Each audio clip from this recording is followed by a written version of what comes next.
Notice anything different about the place? That Kenne Bell blower is no longer on the bench and it ain't on another one. Boom! She's on the motor, folks. And thank goodness. I am so glad that I worked my way from the bottom up, because let me tell you, it is tight putting these things on here in so many different ways, like inlet to firewall, you know, distributor. Granted, I could have pulled that out, but like just, it's really, really tight. It's not like just dropping on a regular old plenum or upper intake. The biggest issue I ran into was actually on my fuel pressure regulator. So those of you with a tight eye would recognize that as the stock fuel pressure regulator. I had an SVE one, which was quite tall. There was no way I was getting this inlet on here with that SVE fuel pressure regulator.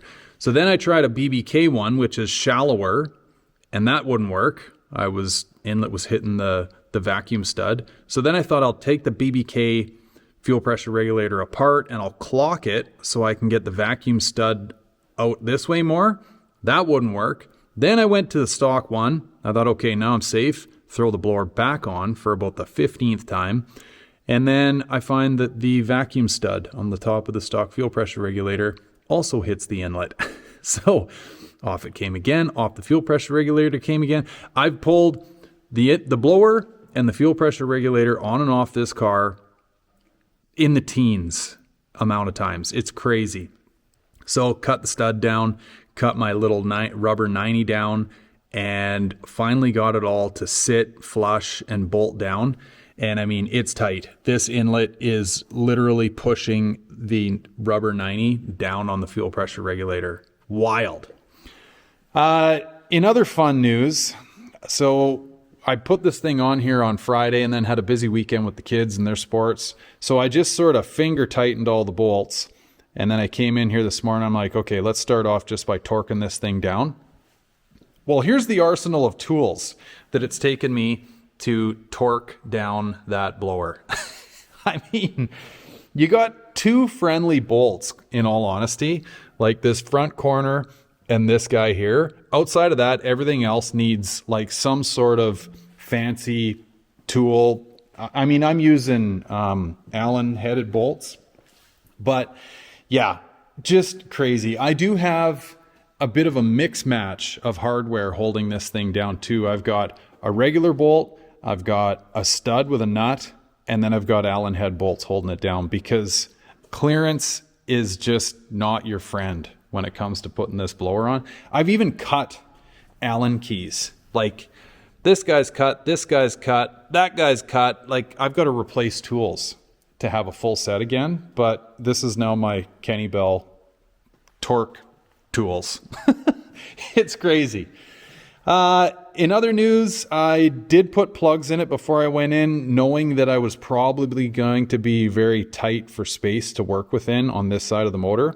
So I changed the plugs. And a quick little side note on that. I will show you the plugs that I've put in here, and I'll tell you a little story about why and who and where and when and all that good stuff. So these are actually, well, the plugs that are in these boxes are the ones that came out of the motor. I just wanted to hang on to them. And these plugs are Autolite AR3923. Now the thing I want to point out to you here is it is as per AFR's recommendations that is the plug you run in this car, or one that cross-references similarly, like an NGK or whatever. But you run a cooler plug, your gap changes, like a lot of things change when you go supercharged. And I guess I want to point out that you really got to pay attention to that stuff very, very closely, because I think a lot of guys just go, oh, you know, I'm just going to grab a set of plugs for a 302.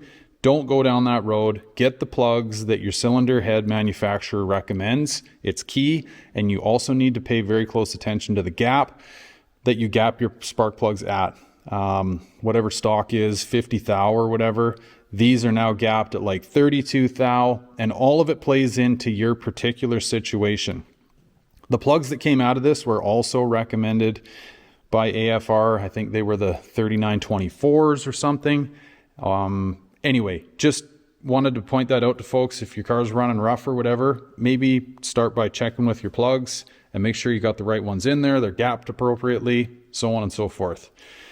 I also put the wires on this side just because, again, I knew I was going to be dealing with tight tolerances here, and I've been known to be a pretty decent contortionist, but if I can do myself some favors and have that stuff laid in there, make my life a little easier down the road, I'll do it. And I also got the throttle cable hooked up. I wanted to make sure that, because my cables are now in such tight quarters, I wanted to make sure that, well, one, throttle cable moved, and two, I still had full throttle blade movement, which I do, so thumbs up there. And now we're really just down to loose ends, like plug and play type stuff, which is, in my opinion, fairly fun stuff to do because they're all quick little wins. Oh, and one more thing I should point out, if you caught my video on my 3D printed AC compressor prototype bracket, I left that video off saying I wasn't sure what I was going to do in the back to stabilize the compressor. And what I ended up doing was using the Vintage Air rear bracket, but I just cut it and kind of moved it to my specifications. So this ear used to be like down here coming up, cut that off, moved it over here, got my magnets in here, ran a bolt through from the back of the compressor and made sure everything was flush and nice, and pulled it off, tacked it up from the bottom side so you don't see any of the welds. And that's my back bracket. So now I'm just waiting on my front bracket. It's over at the laser cutter, so once that's done, we can put the AC compressor on there, get the front Kenne Bell snout bracket on there, and we're going to be in pretty good shape real soon. So today's going to be all about loose ends.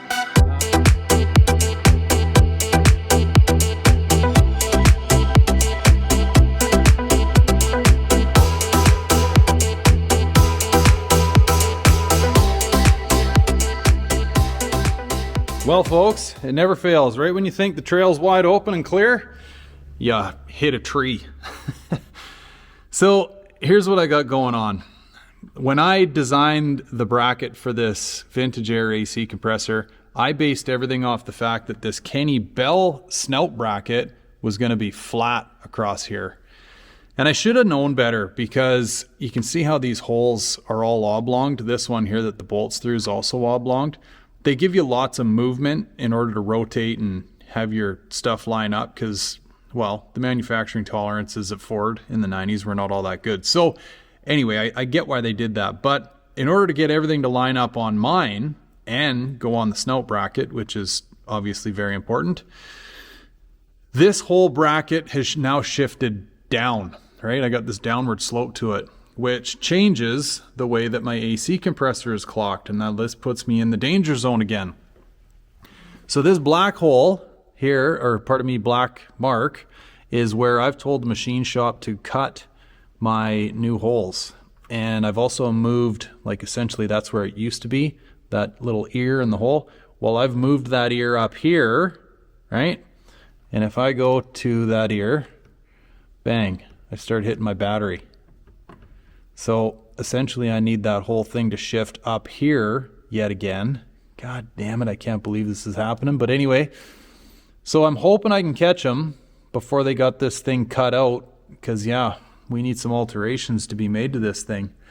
But anyway, it shouldn't stop me from doing the rest of this stuff. I just got this kind of weighing on my mind, and I know any of you guys watching this that do stuff like this, you know exactly what happens. This thing just overpowers your brain and you can't stop thinking about it. And I went on and on ranting and raving about how I made that back bracket. Well, that's going to all change now too, so I'm gonna have to cut that apart and remeasure and weld and everything else. So yeah, the joys.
Thought I'd take a break from the time lapses, give you guys a quick little look around at what's going on here. So cold air intake is about 95% built.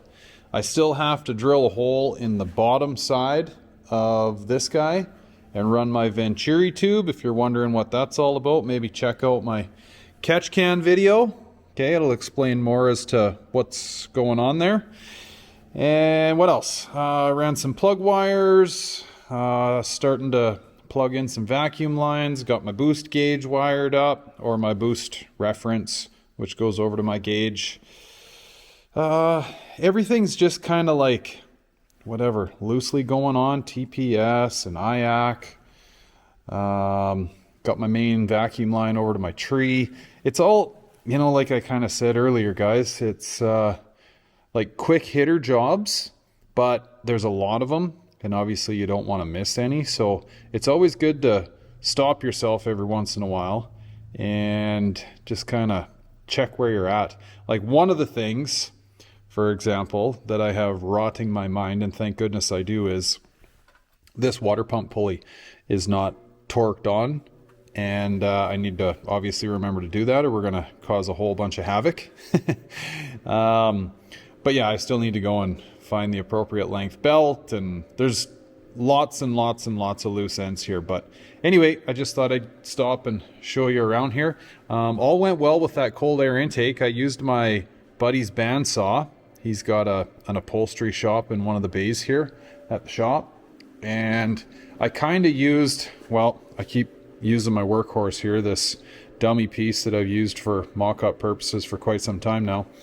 And then, you know, just kind of drew out my angle. I actually used, to make my life a little easier, I used like the old BBK top section, this section here, to kind of get my angle that I needed in order to, whatever, clear shock tower and line up with the throttle body appropriately.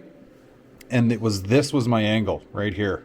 So just taped out some cardboard and drew that, had my square in there, kind of making everything whatever, and then went at it. Used this one first to kind of test it out, and then went at my actual piece to make the final cut. I don't believe this is going to stay in this polished format. I think what I'm going to do is run it through my blast cabinet, and then I'm going to paint it color. It will be some sort of metal color. I'm not sure what yet. My initial thought was maybe that cast color that I've got my valve covers, but I'm kind of getting busy on that color, right? It's going to turn into more of a full color than an accent color. So I'm not sure. It may stay like aluminum colored, right? Kind of like my lower intake. Not sure yet. There's not a lot of polished going on here, but I don't know. I mean, maybe I leave it too. But the trouble with like just raw like this is obviously, you know, it shows all the little dings and fingerprints and what have you. I don't like polished necessarily. I do in some circumstances, but not all. Oh, one thing here that I forgot to mention, I'm trying out some 3D printed rad supports here because, well, the stock ones are kind of homely, right? And they also didn't really fit this Moroso rad very well. So I'm trying these guys out. Now I'm using just like whatever kind of stock, that's not stock replacement bolts, but like LMR's bolts. Definitely I think they'd look better with some flush, like Allen headed countersunk bolts and one of those countersunk washers. But they do fit, hood closes, and you know, fairly subtle. I like subtle. I'm kind of an OEM plus guy, if you hadn't noticed that already. But yeah, we're kind of whatever, just giving them a go here. This is a higher temp kind of nylon material. I do have another one on order here that I'll definitely print the final prints out. This is just kind of a prototype or rough draft. But yeah, giving those a go. Anyway, back to the fun. Look what showed up today. My reimagined vintage air AC bracket in metal. Now a couple of shout outs First and foremost, my good buddy Jeff Bass at Victoria Steel in Ontario, Canada. He reached out to his buddy Grant at Grizzly Metal Fab in Kelowna, British Columbia, who had the capabilities of cutting this bracket out for me. So thanks, gentlemen. Really appreciate all your help. This project couldn't go forward without you. Now, you notice there's no holes in this bracket, and the reason being is there actually wasn't any holes in this bracket when it first came off the printer. It's because I'm barely dangerous within CAD. I'm not bad if I've got square edges. I can get my micrometer out and measure where I need holes to be and tell CAD to put those holes in whatever it is I'm designing. But this, with the curves and everything, got over my head. So these holes were drilled out here at the shop, just old-fashioned with a drill bit. The file that I gave Grant didn't have any holes in it either, so I have got to drill those holes out in my drill press. And actually the file situation with Grant and Grizzly Metal Fab's a long story. I thought I was making his life easy by giving him the file that I had designed. Turns out that file doesn't work in his program. So again, thanks Grant for putting up with me. Really appreciate you going to all the trouble. Now in other news, I'm over here blackening some nuts. And I've got a video on how to do this. I did it a long time ago. It was when I first started out in YouTube. I'll give you a link for it up here. Please excuse me because I sound like a complete bozo in that video. But anyway, the quick, long and short of this is these nuts started their life out like this. They're a zinc treated nut, which this black oxide treatment, which is this concoction here, will not turn zinc treated nuts black. However, I have acid washed them and got all the zinc off them, run them through my wire wheel, and then I run them through this black oxide treatment, and it gives them this kind of ARP looking black finish, which is gonna go nicely with all the rest of my hardware when I go to bolt the AC in. So I think where I left off is I was supposed to be putting this into my intake. Well, again, I got sidetracked. I haven't done that yet. So that is coming next. I think I'll just drill these holes real quickly and splash some paint on this. While that dries, we'll get after the intake.